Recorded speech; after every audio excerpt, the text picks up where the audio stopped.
Como que um pregador escolhe um texto num tema difícil, né? Numa pregação difícil, como que ele define qual é o melhor texto para ele poder explicar sobre aquilo, né? Como que ele decide qual texto ele vai usar, qual que ele vai expor, né? Por exemplo, glorificação, que é um tema difícil. Hoje eu quero mostrar na prática para você como que eu decidi o texto que eu ia usar para explicar justamente o que é glorificação e o processo de glorificação. Eu sou o Felipe, eu sou pastor aqui da Primeira Batista de Campo Grande e eu quero mostrar para você um pouquinho sobre como eu construí uma pregação de uma série que nós estamos fazendo na igreja, e a gente está fazendo essa série de fundamentos e o tema da pregação foi glorificação. Então a ideia aqui é eu mostrar mesmo como que eu decidi o texto que eu ia usar, que ferramentas eu utilizei, quais foram as fontes que eu utilizei para montar esse texto e mostrar mesmo os bastidores, até compartilhando com você um pouquinho do esboço que eu utilizei para pregação. A primeira coisa que eu comecei a pensar foi, bom, que texto eu vou utilizar para explicar sobre o que é a glorificação? E aí eu lembrei que no meu caderninho de estudo que eu estudei para o meu Concílio Batista, eu estudei sobre soteriologia, sobre vários outros temas, e eu tinha escrito aqui um pouquinho sobre glorificação no meu estudo e os textos bíblicos que aprovavam, né, que digamos assim, sustentavam essa nossa fé sobre a glorificação.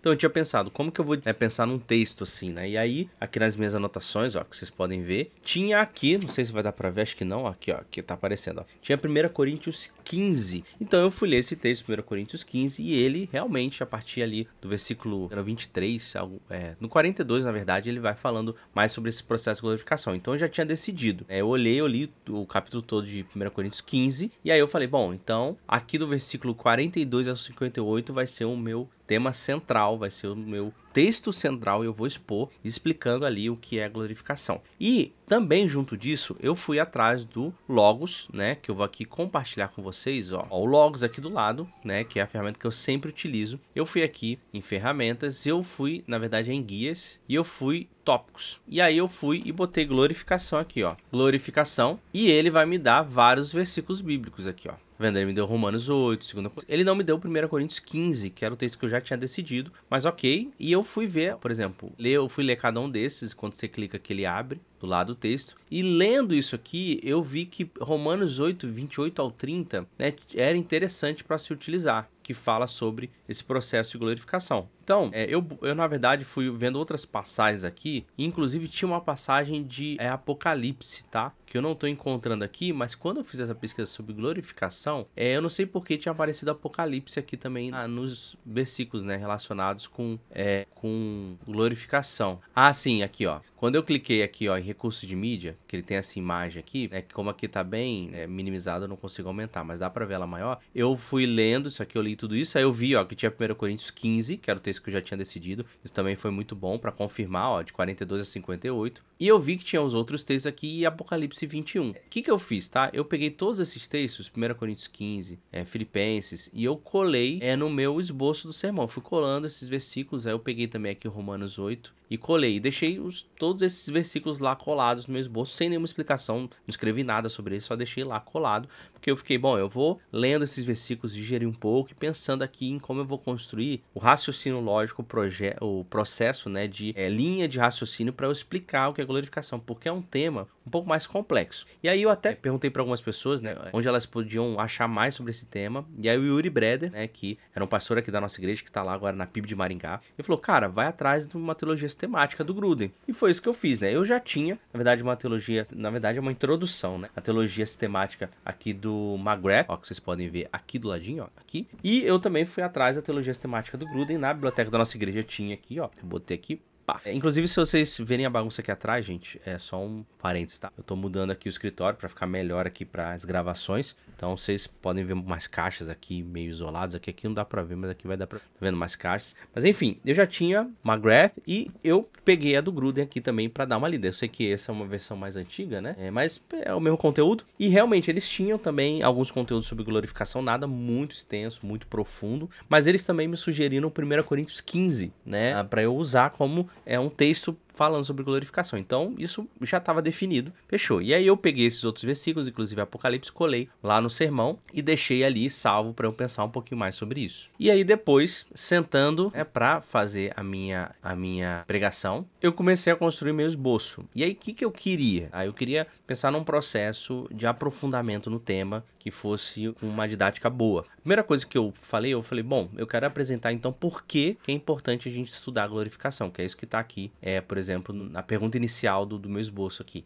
Eu queria trazer isso porque às vezes existem alguns temas que as pessoas elas acabam se distanciando porque elas não acham que é importante, ou porque acham que não tem relação com ela, ou porque elas acham muito complicado. Então eu falei, bom, eu quero primeiro trazer a importância do porquê estudar a glorificação é importante. Então eu construí um raciocínio lógico que eu peguei de vida mesmo, assim, né, de estudos, de conhecimento, de que nós temos uma grande jornada na nossa vida cristã. Essa jornada de vida, ela está relacionada com a gente se parecer mais com Jesus. Então esse processo começa quando a gente é justificado, depois a gente inicia um processo de santificação até o ponto da glorificação. Então esse processo é o processo de jornada que nós temos, né? A glorificação ainda não acontece nessa vida, né? Ela com a sua plenitude, mas ela vai acontecer quando a gente morrer e a gente vai ser glorificado como Jesus é hoje glorificado. Então eu descrevo isso mesmo, seguindo essa linha de raciocínio, né? Falo sobre o ápice da redenção, porque o ápice da redenção foi trazer o homem com a possibilidade de retornar à origem. Qual que era a origem? De relacionamento com Deus. Para isso, a gente se revestiu de quem Jesus é. E aí eu falo sobre isso. Então, eu explico que o objetivo final da nossa jornada é a glorificação, porque é lá onde nós vamos nos parecer exatamente como Jesus é, como corpos glorificados. Então, por que é importante estudar a glorificação? Porque ela faz parte da nossa jornada.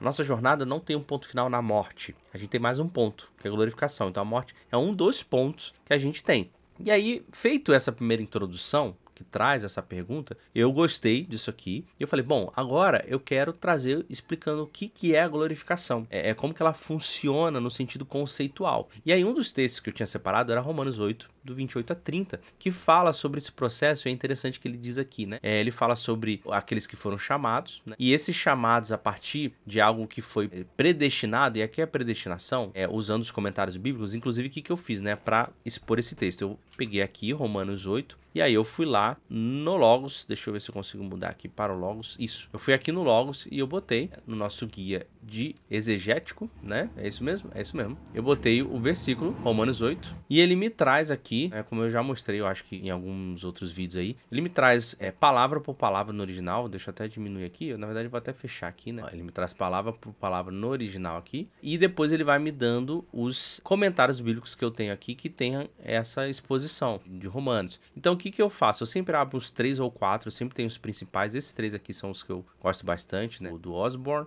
do Hendrickson, eu não sei se é aí, mas eu chamo de William. O John Stott é bom também. E dando tempo eu acabo vendo esse aqui do MacDonald, que é muito bom também. E aí eu abrindo aqui, eu vou lendo, né? Aí é leitura mesmo, estudo. Aí também você vai nas palavras no original e você vai montando a sua exposição, né? Que está aqui. Aí eu fui fazendo isso com esse versículo aqui, né? Esse texto de Romanos 8 e falando ponto a ponto. E lembrando aqui o que eu ia explicar, né? Que eu fui lá para explicar. Esse predestinou aqui não é no sentido de... Eu até explico, né? Que os calvinistas pensam de um jeito, os arminianos pensam de outro. Eu não cheguei aqui a posicionar o que quer dizer isso, mas isso aqui está muito mais relacionado com um caminho de Deus até nós. Então Deus nos predestinou no sentido de que ele preparou um destino. Talvez, não quer dizer que todos cheguem até esse destino final. Aí, pode ser que, ele não chega porque ele não quis, igual o arminiano fala. Ou ele não chega porque Deus não quis que ele chegasse, igual o calvinista fala, por exemplo. Mas o predestinou aqui no sentido de que ele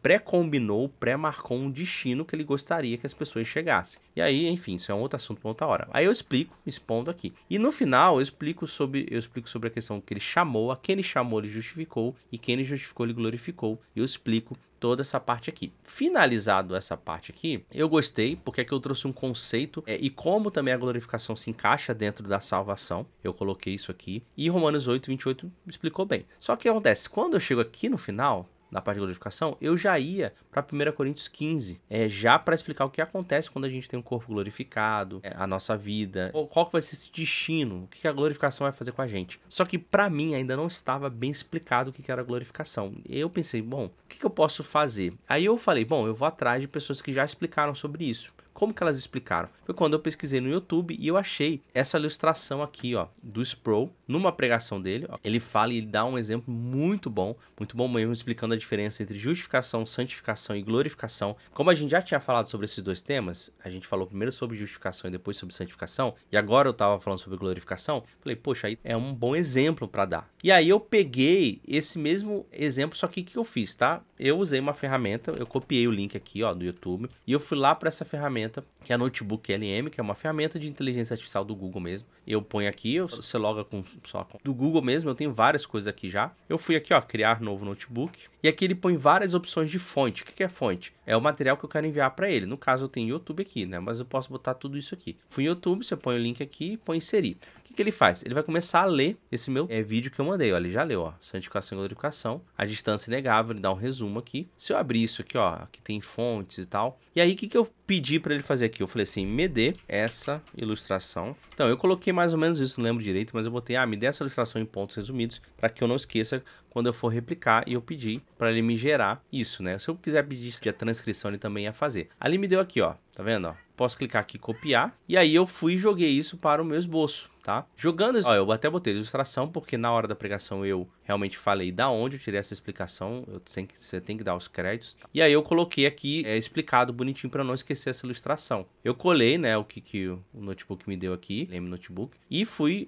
melhorando ele um pouquinho. Você pode até pedir outras coisas para ele acrescentar mais coisas. Então, o que eu tinha aqui? Eu tinha uma introdução, mostrando por que glorificação é importante. Depois eu trouxe Romanos 8, 28 a 30 para explicar o que é a glorificação, né? Onde ela se encaixa dentro da nossa vida, o que tem a ver com a gente. Depois eu trouxe uma ilustração que explicava bem. E aí agora eu ia entrar no que acontece com a gente na glorificação. Foi quando eu comecei a expor 1 Coríntios 15, versículo 42. Só um parênteses. Eu pesquisei, nessa hora que eu fui pesquisar sobre o Sproul, se outras pessoas já pregavam sobre glorificação, no YouTube mesmo, né? E eu não tinha achado, assim, nenhum material interessante, né? Eu vi algumas pessoas comentando, mas ou é muito raso, ou ia para um outro caminho que eu não estava muito interessado. Então eu falei, bom, então eu vou pegar o texto de 1 Coríntios 15 e vou aqui expor ele para eu concentrar o meu foco. E aí é desse jeito mesmo. Eu vou expondo capítulo por capítulo, ó. Acho que 44 a 46, depois 47 a 49, depois de 50 a 53. Ó, você vê que eu pego os versículos e separo e eu trago aqui uma explicação, a mesma coisa. Aí o 54, essa é a parte mais incrível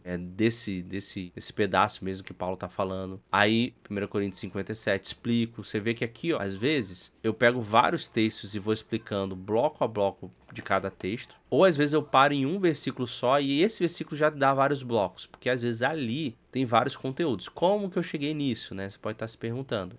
Mesma coisa de sempre. Abri o bom e velho Logos, botei aqui no guia exegético, aí eu ponho 1 Coríntios 58, só que eu fui desde o 42, né? Ou 43, não me lembro. Deixa eu abrir aqui para ver a minha colinha aqui da minha pregação. Enquanto logo atualiza aí que vocês estão vendo, foi desde 1 Coríntios 42. Então, tá certinho, botei certinho. Então, ó, mais uma vez, ele vai me dando tudo, né? É bastante coisa, porque são vários versículos, e aqui ele vai me dando todos os comentários bíblicos, né? Então, mesma coisa, eu vou abrindo os comentários bíblicos aqui e vou lendo todos eles e construindo juntamente com...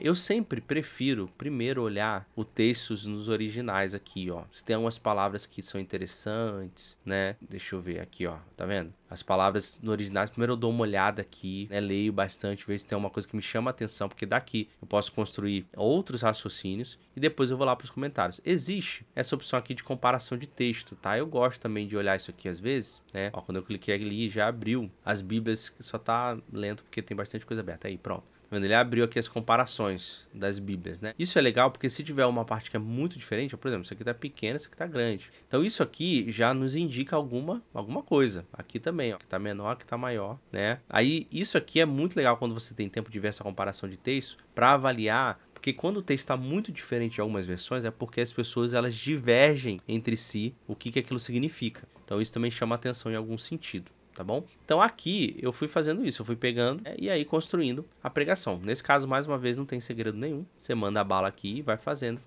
e eu fui até o versículo 58, que é aqui eu finalizava, ok? O que acontece? Aqui eu finalizei e eu tinha ainda Apocalipse. Lembra que eu tinha colocado aqui o texto de Apocalipse 21? Que é quando a glorificação ela vai se concretizar de fato. Só que, mais uma vez, a pregação já estava muito longa. E eu falei, olha, eu posso inserir, trazer mais conteúdo aqui para o texto, mas eu não sei se vai ficar bom. É porque eu posso, com certeza, agregar mais, mas como já tem muita coisa aqui em 1 Coríntios 15, e uma das coisas que eu queria focar, tá justamente nessa parte que eu falei que era a melhor parte, que a glorificação de Cristo, ela nos traz uma nova possibilidade de vida, onde a morte foi vencida. Isso aqui já trazia um peso emocional muito grande para a pregação. Então isso aqui já era muito legal para eu poder compartilhar e focar. E foi isso que eu fiz. Então eu deixei a pregação com esse ponto alto aqui. E o que que eu faço? Mais uma vez, eu sempre preciso finalizar voltando para Jesus, focando em Jesus. O que eu queria fazer no final dessa pregação? Eu queria que as pessoas entendessem que o pequeno grupo na nossa igreja é um ambiente onde a gente vive a nossa vida para se parecer com Jesus em comunidade e a gente entra nessa jornada junto com outras pessoas. E caminhar essa jornada com outras pessoas nos dá um processo mais seguro e rápido de se parecer com Jesus. Então eu fiz meio que, como poderia ser uma chamada para ação, sabe? Para as pessoas irem para o nosso pequeno grupo. Na prática mesmo, o que aconteceu? Quando eu finalizei aqui, houve mesmo ali uma direção do culto da gente entrar numa música que falava sobre a volta de Jesus, que cantava Maranata. No final, isso aqui ficou só um ponto rápido, porque logo depois que eu finalizei aqui, o clima estava sugerindo isso mesmo, da gente clamar, Jesus volta, e quando o Senhor voltar é quando a gente vai ser glorificado. Porque só existe dois caminhos para glorificação, ou morte ou volta de Jesus. Então a gente finalizou o culto assim, num clima, sabe, muito agradável, de clamando a Jesus para ele voltar. Maranata, vem. E aí não me pareceu muito assim, digamos, legal chegar e ser mais assim, fazer uma chamada para ação mesmo, sabe? Pequeno grupo, eu só comentei. Isso aqui se tornou só um comentário no final depois da música, tá bom? Então, voltando aqui, né, pra gente passar um olhar por dentro de tudo. Então eu quis trazer uma introdução da importância. Depois eu trouxe Romanos 8 para trazer esse conceito da glorificação e trouxe uma ilustração a partir de uma pesquisa, usando uma ferramenta de inteligência artificial para me pontuar, o vídeo do YouTube para não me perder. Depois eu entrei no texto para mostrar a aplicação de como funciona a glorificação, de como vai funcionar, inclusive de como ela funciona já hoje pra gente, em certa medida, em certa parte. A partir daí, eu queria ir para um texto onde ela se concretiza a glorificação, que é Apocalipse, mas eu resolvi cortar e eu finalizei focando na vida de Jesus, que é realmente o que a gente tem que fazer, finalizando nosso sermão, e uma chamada para as pessoas participarem dos nossos pequenos grupos. E se isso aqui você gostou, esse por trás do púlpito ou por dentro do púlpito que a gente está fazendo aqui, mostrando um pouquinho das pregações, eu te peço para você caminhar com a gente nessa jornada. Vai ter outros conteúdos aqui, como já tem sido feito, para mostrar principalmente para você que quer melhorar a sua pregação. Na verdade, a minha intenção aqui não é compartilhar um modelo absoluto de como isso é feito, mas mostrar na prática, no dia a dia, como eu tenho feito as minhas pregações, como Deus tem usado os conhecimentos e as ferramentas que nós temos hoje para a gente montar bons sermões que ajudam mesmo as pessoas. E se você quer caminhar nessa jornada com a gente, é um convite para você não só curtir esse vídeo, mas assinar o canal para você participar dos próximos conteúdos que nós vamos ter aí para frente. Se você quiser ver essa pregação, como ficou, mais uma vez o link está aqui embaixo, e você pode deixar um comentário aqui também dizendo disso tudo que eu mostrei, se alguma coisa você nunca utilizou, nunca pensou em fazer, aí por curiosidade para saber realmente se teve alguma coisa nova que te chamou a atenção. De qualquer forma, a gente se vê no próximo vídeo, seja esse ou seja qualquer um outro.